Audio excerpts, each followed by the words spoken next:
This is A Christmas Carol by Charles Dickens.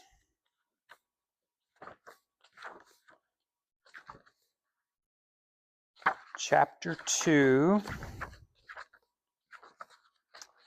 the first of the three spirits.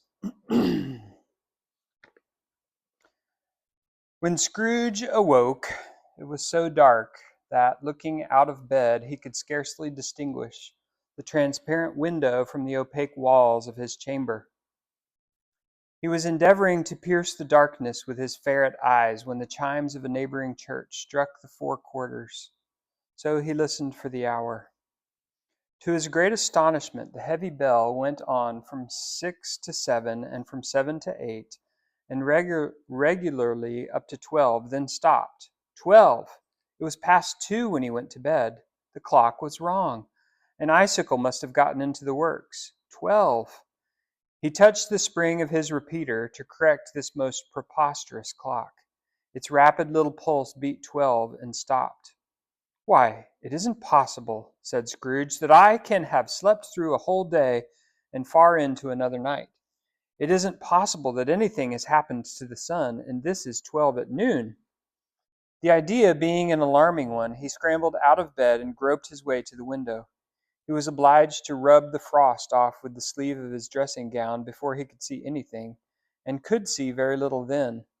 All he could make out was that it was still very foggy and extremely cold, and that there was no noise of people running to and fro and making a great stir, as there unquestionably would have been if night had beaten off bright day and taken possession of the world.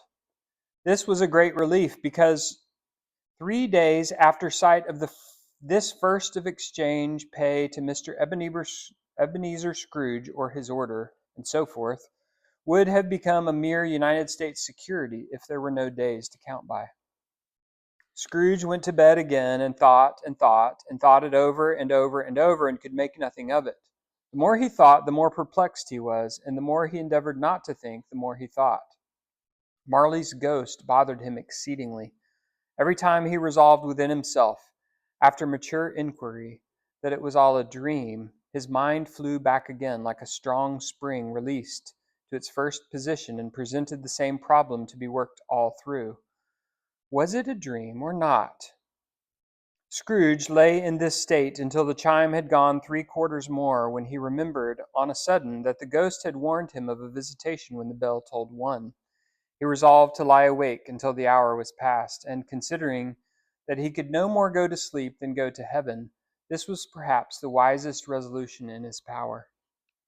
The quarter was so long that he was more than once convinced he must have sunk into a doze unconsciously and missed the clock. At length it broke upon his listening ear.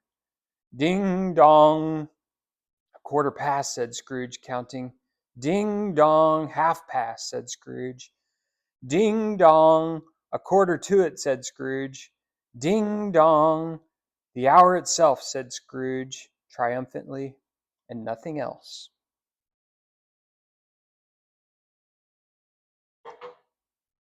He spoke before the hour bell sounded, which it now did with a deep, dull, hollow, melancholy 1.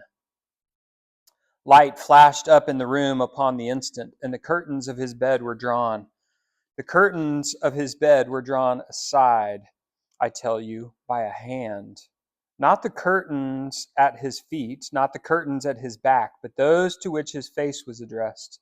The curtains of his bed were drawn aside, and Scrooge, starting up into a half recumbent attitude, found himself face to face with the unearthly visitor who drew them, as close to it as I am now to you, and I am standing in the spirit at your elbow. It was a strange figure, like a child, yet not so like a child as like an old man, viewed through some supernatural medium which gave him the appearance of having receded from the view, and being diminished to a child's proportions. Its hair, which hung about its neck and down its back, was white, as if with age. And yet the face had not a wrinkle in it, and the tenderest bloom was on the skin.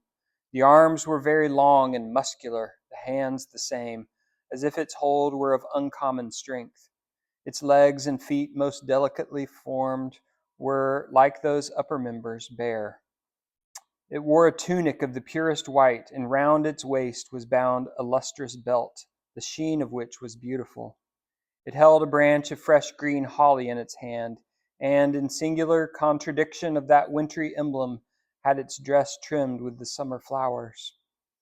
But the strangest thing about it was that from the crown of its head there sprung a bright, clear jet of light, by which all this was visible, and which was doubtless the occasion of its using in its duller moments a great extinguisher for a cap, which it now held under its arm. Even this, though, when Scrooge looked at it with increasing steadiness, was not its strangest quality. For as its belt sparkled and glittered now in one part and now in another, and what was light one instant at another time was dark, so the figure itself fluctuated in its distinctness, being now a thing with one arm, now with one leg, now with 20 legs, now a pair of legs without a head, now a head without a body, of which dissolving parts no outline would be visible in the dense gloom wherein they melted away. And in the very wonder of this, it would be itself again, distinct and clear as ever. "Are you the spirit, sir, whose coming was foretold to me?" asked Scrooge. "I am." The voice was soft and gentle, singularly low, as if instead of being so close beside him, it were at a distance. "Who and what are you?" Scrooge demanded. "I am the ghost of Christmas past." "Long past?" inquired Scrooge, observant of its dwarfish stature. "No, your past." Perhaps Scrooge could not have told anybody why, if anybody could have asked him, but he had a special desire to see the spirit in his cap, and begged him to be covered. "What!" exclaimed the ghost. "Would you so soon put out with worldly hands the light I give? Is it not enough that you are one of those whose passions made this cap, and forced me through whole trains of years to wear it low upon my brow?" Scrooge reverently disclaimed all intention to offend, or any knowledge of having wilfully bonneted the spirit at any period of his life. He then made bold to inquire but what business brought him there. "Your welfare," said the ghost. Scrooge expressed himself much obliged, but could not help thinking that a night of unbroken rest would have been more conducive to that end. The spirit must have heard him thinking, for it said immediately, "Your reclamation, then, take heed." It put out its strong hand as it spoke, and clasped him gently by the arm. "Rise and walk with me." It would have been in vain for Scrooge to plead that the weather and the hour were not adapted to pedestrian purposes, that bed was warm and the thermometer a long way below freezing, that he was clad but lightly in his slippers, dressing gown, and nightcap, and that he had a cold upon him at that time. The grasp, though gentle as a woman's hand, was not to be resisted. He rose, but finding that the spirit made towards the window, clasped his robe in supplication. "I am immortal," Scrooge remonstrated, "and liable to fall." "Bear but a touch of my hand there," said the spirit, laying it upon his heart, "and you shall be upheld in more than this." As the words were spoken, they passed through the wall, and stood upon an open country road, with fields on either hand. The city had entirely vanished. Not a vestige of it was to be seen. The darkness and the mist had vanished with it, for it was a clear, cold, wintry day, with snow upon the ground. "Good heaven!" said Scrooge, clasping his hands together as he looked about him. "I was bred in this place. I was a boy here." The spirit gazed upon him mildly. Its gentle touch, though it had been light and instantaneous, appeared still present to the old man's sense of feeling. He was conscious of 1,000 odors floating in the air, each one connected with 1,000 thoughts, and hopes, and joys, and cares long, long forgotten. "Your lip is trembling," said the ghost. "And what is that upon your cheek?" Scrooge muttered with an unusual catching in his voice that it was a pimple, and begged the ghost to lead him where he would. "You recollect the way?" inquired the spirit. "Remember it!" cried Scrooge with fervor. "I could walk it blindfold." Strange to have forgotten it for so many years, observed the ghost. Let us go on. They walked along the road, Scrooge recognizing every gate and post and tree, until a little market town appeared in the distance, with its bridge, its church, and winding river. Some shaggy ponies now were seen trotting towards them with boys upon their backs, who called to other boys in country gigs and carts driven by farmers. All these boys were in great spirits and shouted to each other, until the broad fields were so full of merry music that the crisp air laughed to hear it. These are but shadows of the things that have been, said the ghost. They have no consciousness of us. The jocund travelers came on, and as they came, Scrooge knew and named them every one.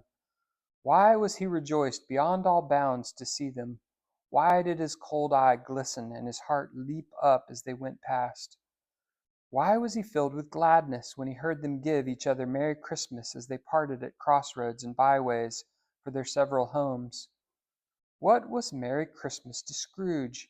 Out upon Merry Christmas! What good had it ever done to him? The school is not quite deserted, said the ghost. A solitary child, neglected by his friends, is left there still. Scrooge said he knew it, and he sobbed. They left the high road by a well-remembered lane, and soon approached a mansion of dull red brick, with a little weathercock-surmounted cupola upon the roof, and a bell hanging in it.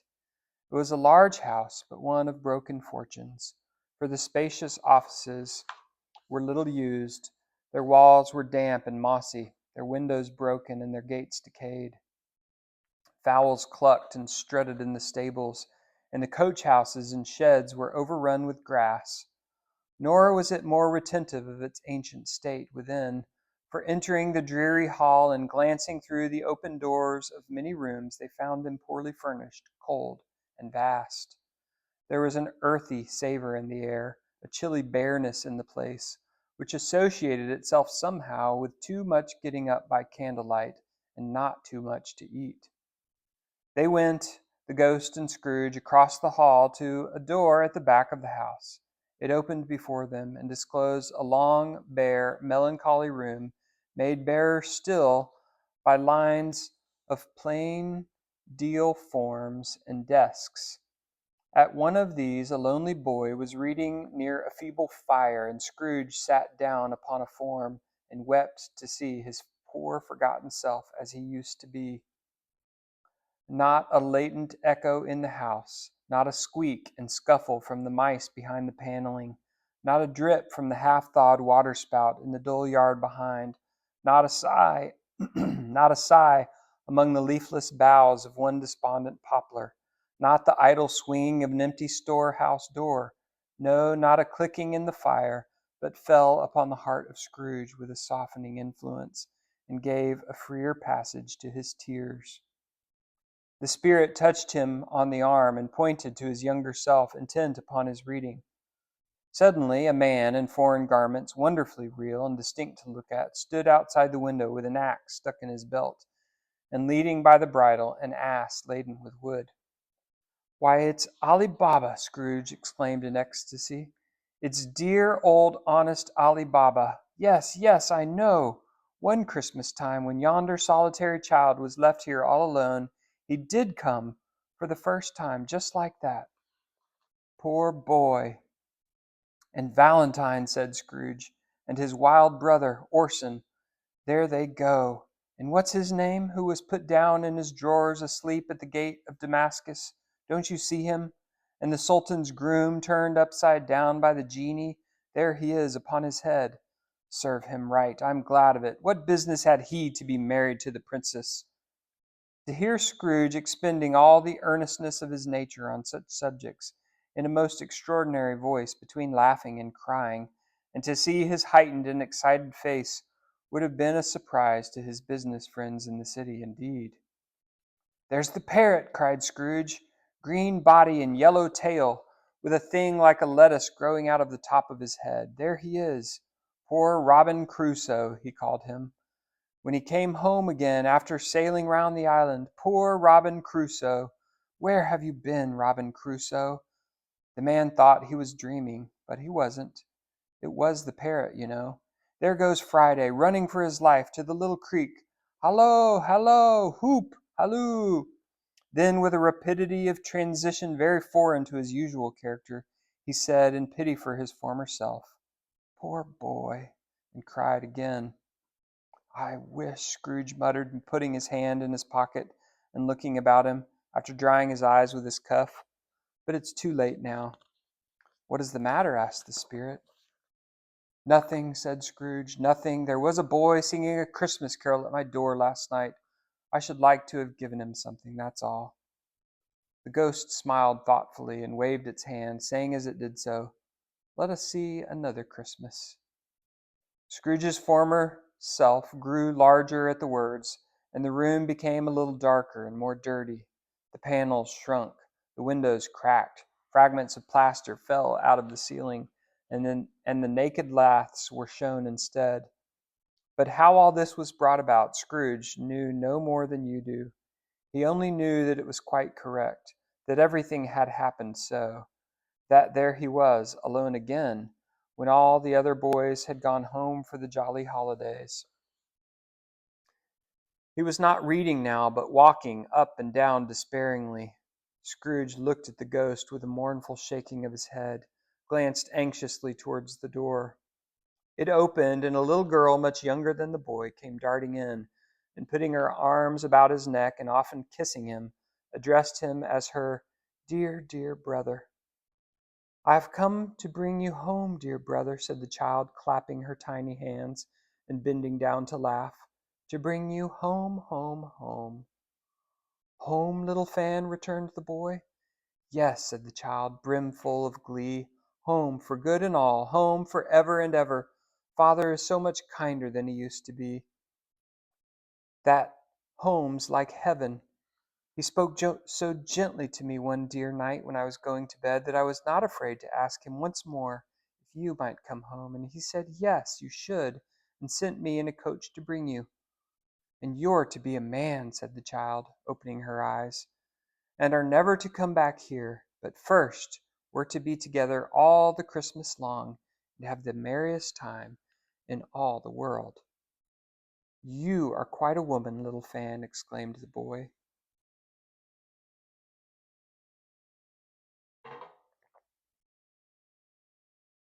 She clapped her hands and laughed, and tried to touch his head, but being too little, laughed again and stood on tiptoe to embrace him. Then she began to drag him in her childish eagerness towards the door, and he, nothing loth to go, accompanied her. A terrible voice in the hall cried, "Bring down Master Scrooge's box there!" And in the hall appeared the schoolmaster himself, who glared on Master Scrooge with a ferocious condescension, and threw him into a dreadful state of mind by shaking hands with him. He then conveyed him and his sister into the veriest old well of a shivering best parlor that ever was seen, where the maps upon the wall and the celestial and terrestrial globes in the windows were waxy with cold. Here he produced a decanter of curiously light wine and a block of curiously heavy cake, and administered installments of those dainties to the young people, at the same time sending out a meager servant to offer a glass of something to the post-boy, who answered that he thanked the gentleman, but if it was the same tap as he had tasted before, he had rather not. Master Scrooge's trunk being by this time tied on to the top of the chaise, the children bade the schoolmaster good-bye right willingly, and getting into it, drove gaily down the garden sweep, the quick wheels dashing the hoar-frost and snow from off the dark leaves of the evergreens like spray. "Always a delicate creature whom a breath might have withered," said the ghost. "But she had a large heart." "So she had!" cried Scrooge. "You're right. I will not gainsay it, spirit. God forbid!" "She died a woman," said the ghost, "and had, as I think, children." "One child," returned Scrooge. "True," said the ghost. "Your nephew." Scrooge seemed uneasy in his mind, and answered briefly, "Yes." Although they had but that moment left the school behind them, they were now in the busy thoroughfares of a city, where shadowy passengers passed and repassed, where shadowy carts and coaches battled for the way, and all the strife and tumult of a real city were. It was made plain enough by the dressing of the shops that here too it was Christmas time again, but it was evening, and the streets were lighted up. The ghost stopped at a certain warehouse door and asked Scrooge if he knew it. Know it, said Scrooge. Was I not apprenticed here? They went in, at sight of an old gentleman in a Welsh wig sitting behind such a high desk that if he had been 2 inches taller he must have knocked his head against the ceiling. Scrooge cried in great excitement. Why, it's old Fezziwig! Bless his heart, it's Fezziwig alive again! Old Fezziwig laid down his pen and looked up at the clock, which pointed to the hour of 7. He rubbed his hands, adjusted his capacious waistcoat, laughed all over himself from his shoes to his organ of benevolence, and called out in a comfortable, oily, rich, fat, jovial voice, Yo-ho there, Ebenezer, Dick! Scrooge's former self, now grown a young man, came briskly in, accompanied by his fellow prentice. Dick Wilkins, to be sure, said Scrooge to the ghost. Bless me, yes, there he is. He was very much attached to me, was Dick. Poor Dick. Dear, dear. Yo-ho, my boys, said Fezziwig. No more work tonight. Christmas Eve, Dick. Christmas, Ebenezer. Let's have the shutters up. Let's have the shutters up, cried old Fezziwig with a sharp clap of his hands, before a man can say Jack Robinson. You wouldn't believe how those two fellows went at it. They charged into the street with the shutters, 1, 2, 3, had 'em up in their places, 4, 5, 6, barred them and pinned them, 7, 8, 9, and came back before you could have got to 12, panting like racehorses. Hilly-ho! cried old Fezziwig, skipping down from the high desk, and with wonderful agility. Clear away, my lads, and let's have lots of room here. Hilly-ho, Dick! Cheer up, Ebenezer! Clear away! There was nothing they wouldn't have cleared away or couldn't have cleared away with old Fezziwig looking on. It was done in a minute. Every movable was packed off as if it were dismissed from public life for evermore. The floor was swept and watered, the lamps were trimmed, fuel was heaped upon the fire, and the warehouse was as snug and warm and dry and bright a ballroom as you would desire to see upon a winter's night. In came a fiddler with a music book and went up to the lofty desk and made an orchestra of it, and tuned like 50 stomach aches. In came Mrs. Fezziwig with one vast substantial smile. In came the 3 Miss Fezziwigs, beaming and lovable. In came the 6 young followers whose hearts they broke. In came all the young men and women employed in the business. In came the housemaid with her cousin, the baker. In came the cook with her brother's particular friend, the milkman. In came the boy from over the way who was suspected of not having board enough from his master, trying to hide himself behind the girl from next door but one, who was proved to have had her ears pulled by her mistress. In they all came, one after another, some shyly, some boldly, some gracefully, some awkwardly, some pushing, some pulling. In they all came, anyhow and everyhow. Away they all went, 20 couples at once, hands half round and back again the other way, down the middle and up again, round and round in various stages of affectionate grouping. Old top couple always turning up in the wrong place, new top couple starting off again as soon as they got there. All top couples at last, and not a bottom one to help them. When this result was brought about, old Fezziwig clapped his hands to stop the dance, cried out, Well done! And the fiddler plunged his hot face into a pot of porter especially provided for that purpose. But scorning rest upon his reappearance, he instantly began again, though there were no dancers yet, as if the other fiddler had been carried home exhausted on a shutter, and he were a brand new man, resolved to beat him out of sight or perish. There were more dances, and there were forfeits, and more dances, and there was cake, and there was negus, and there was a great piece of cold roast, and there was a great piece of cold boiled, and there were mince pies and plenty of beer. But the great effect of the evening came after the roast and boiled, when the fiddler, An artful dog, mind, the sort of man who knew his business better than you or I could have told it him, struck up Sir Roger de Coverley. Then old Fezziwig stood out to dance with Mrs. Fezziwig. Top couple, too, with a good stiff piece of work cut out for them. 3 or 4 and 20 pair of partners, people who were not to be trifled with, people who would dance and had no notion of walking. But if they had been twice as many, 4 times, old Fezziwig would have been a match for them, and so would Mrs. Fezziwig. As to her, she was worthy to be his partner in every sense of the term. If that's not high praise, tell me higher, and I'll use it. A positive light appeared to issue from Fezziwig's calves. They shone in every part of the dance like moons. You couldn't have predicted at any given time what would have become of them next. And when old Fezziwig and Mrs. Fezziwig had gone all through the dance, advance and retire, both hands to your partner, bow and curtsy, corkscrew, thread the needle, and back again to your place, Fezziwig cut so deftly that he appeared to wink with his legs and came out upon his feet again without a stagger. When the clock struck 11, this domestic ball broke up.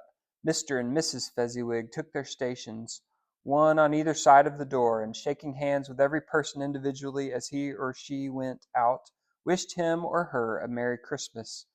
When everybody had retired but the 2 princesses, they did the same to them, and thus the cheerful voices died away, and the lads were left to their beds, which were under a counter in the back shop. During the whole of this time, Scrooge had acted like a man out of his wits. His heart and soul were in the scene with his former self. He corroborated everything, remembered everything, enjoyed everything, and underwent the strangest agitation.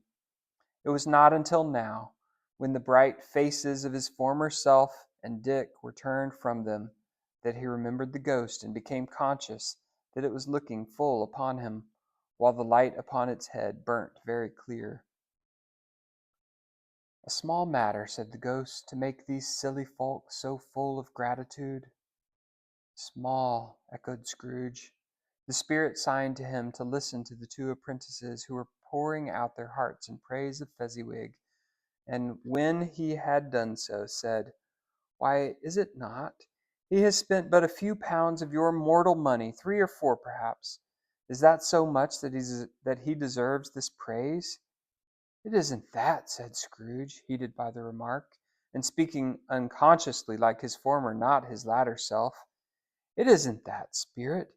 He has the power to render us happy or unhappy, to make our service light or burdensome, a pleasure or a toil. Say that his power lies in words and looks, in things so slight and insignificant that it is impossible to add and count them up. What then? The happiness he gives is quite as great as if it cost a fortune." He felt the spirit's glance and stopped. "What is the matter?" asked the ghost. "Nothing particular," said Scrooge. "Something, I think," the ghost insisted. "No," said Scrooge. "No. I should like to be able to say a word or two to my clerk just now, that's all." His former self turned down the lamps as he gave utterance to the wish, and Scrooge and the ghost again stood side by side in the open air. "My time grows short," observed the spirit. "Quick." This was not addressed to Scrooge, or to anyone whom he could see, but it produced an immediate effect, for again Scrooge saw himself. He was older now, a man in the prime of life. His face had not the harsh and rigid lines of later years, but it had begun to wear the signs of care and avarice. There was an eager, greedy, restless motion in the eye which showed the passion that had taken root, and where the shadow of the growing tree would fall. He was not alone, but sat by the side of a fair young girl in a mourning dress, in whose eyes there were tears which sparkled in the light that shone out of the ghost of Christmas past. "It matters little," she said softly. "To you, very little. Another idol has displaced me, and if it can cheer and comfort you in time to come, as I would have tried to do, I have no just cause to grieve." "What idol has displaced you?" he rejoined. "A golden one."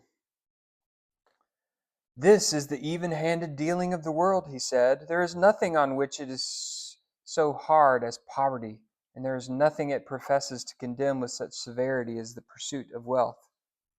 You fear the world too much, she answered gently. All your other hopes have merged into the hope of being beyond the chance of its sordid reproach. I have seen your nobler aspirations fall off one by one until the master passion, gain, engrosses you. Have I not?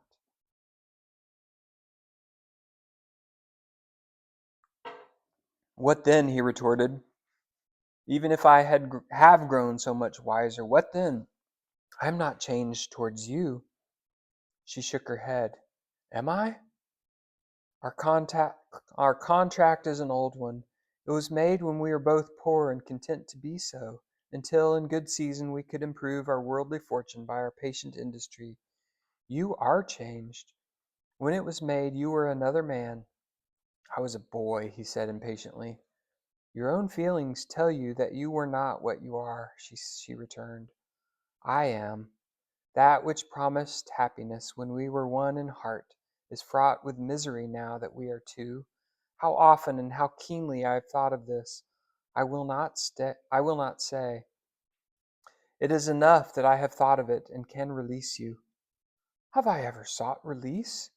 In words, no, never. In what then? In a changed nature, in an altered spirit, in another atmosphere of life, another hope as its great end, in everything that made my love of any worth or value in your sight. If this had never been between us, said the girl, looking mildly but with steadiness upon him, tell me, would you seek me out and try to win me not now? Ah, no. He seemed to yield to the justice of this supposition in spite of himself, but he said with a struggle, You think not? I would gladly think otherwise if I could, she answered. Heaven knows. When I have learned a truth like this, I know how strong and irresistible it must be. But if you were free today, tomorrow, yesterday, can even I believe that you would choose a dowerless girl? You who, in your very confidence with her, weigh everything by gain, or choosing her, if for a moment you were false enough to your one guiding principle to do so? Do I not know that your repentance and regret would surely follow? I do, and I release you with a full heart for the love of him you once were. He was about to speak, but with her head turned from him, she resumed. You may. The memory of what is past half makes me hope you will have pain in this. A very, very brief time, and you will dismiss this recollection of it gladly as an unprofitable dream from which it happened well that you awoke. May you be happy in the life you have chosen. She left him, and they parted. Spirits, said Scrooge, show me no more. Conduct me home. Why do you delight to torture me? One shadow more, exclaimed the ghost. No more, cried Scrooge. No more. I don't wish to see it. Show me no more. But the relentless ghost pinioned him in both his arms and forced him to observe what happened next. They were in another scene and place, a room not very large or handsome, but full of comfort. Near to the winter fire sat a beautiful young girl, so like that last that Scrooge believed it was the same until he saw her, now a comely matron, sitting opposite her daughter. The noise in this room was perfectly tumultuous, for there were more children there than Scrooge in his agitated state of mind could count, and unlike the celebrated herd in the poem, they were not 40 children conducting themselves like one, but every child was conducting itself like 40. The consequences were uproarious beyond belief, but no one seemed to care. On the contrary, the mother and daughter laughed heartily and enjoyed it very much, and the latter, soon beginning to mingle in the sports, got pillaged by the young brigands most ruthlessly. What would I not have what would I not have given to be one of them? Though I never could have been so rude. No, no. I wouldn't for the wealth of the world have crushed that braided hair and torn it down. And for the precious little shoe, I wouldn't have plucked it off, God bless my soul, to save my life. As to measuring her waist in sport as they did, bold young brood. I couldn't have done it. I shouldn't have expected my arm to have grown round it for a punishment and never come straight again. And yet I should have dearly liked, I own, to have touched her lips, to have questioned her, that she might have opened them, to have looked upon the lashes of her downcast eyes, and never raised a blush, to have let loose waves of hair, an inch of which would be a keepsake beyond price. In short, I should have liked, I do confess, to have had the lightest license of a child, and yet to have been man enough to know its value. But now a knocking at the door was heard, and such a rush immediately ensued that she, with a laughing face and plundered dress, was borne towards it in the center of a flushed and boisterous group, just in time to greet the father, who came home attended by a man laden with Christmas toys and presents. Then the shouting and the struggling and the onslaught that was made on the defenseless porter, the scaling him with chairs for ladders to dive into his pockets, despoil him of brown paper parcels, hold on tight by his cravat, hug him round the neck, pommel his back, and kick his legs in irrepressible affection. The shouts of wonder and delight with which the development of every package was received, the terrible announcement that the baby had been taken in the act of putting a doll's frying pan into his mouth, and was more than suspected of having swallowed a fictitious turkey glued on a wooden platter. The immense relief of finding this a false alarm, the joy and gratitude and ecstasy, they are all indescribable alike. It is enough that by degrees the children and their emotions got out of the parlor, and by one stair at a time up to the top of the house, where they went to bed and so subsided. And now Scrooge looked on more attentively than ever, when the master of the house, having his daughter leaning fondly on him, sat down with her and her mother at his own fireside, and when he thought that such another creature, quite as graceful and as full of promise, might have called him father, and been a springtime in the haggard winter of his life, his sight grew very dim indeed. "Belle," said the husband, turning to his wife with a smile, "I saw an old friend of yours this afternoon. Who was it? Guess." "How can I? Tut, don't I know?" she added in the same breath, laughing as he laughed. "Mr. Scrooge?" Mr. Scrooge it was. I passed his office window, and as it was not shut up, and he had a candle inside, I could scarcely help seeing him. His partner lies upon the point of death, I hear, and there he sat alone, quite alone in the world, I do believe. "Spirit," cried Scrooge in a broken voice, "remove me from this place." "I told you that these were shadows of the things that have been," said the ghost. "That they are what they are. Do not blame me." "Remove me," Scrooge exclaimed. "I cannot bear it." He turned upon the ghost, and seeing that it looked upon him with a face, in which in some strange way there were fragments of all the faces it had shown him, wrestled with it.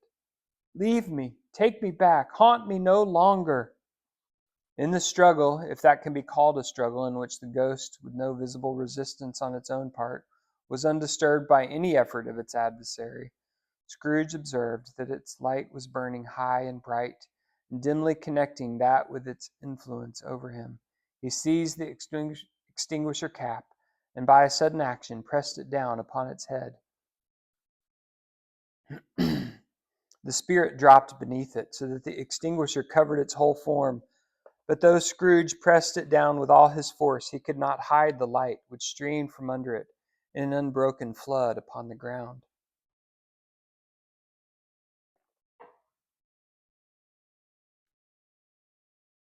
He was conscious of being exhausted and overcome by an irresistible drowsiness, and further of being in his own bedroom.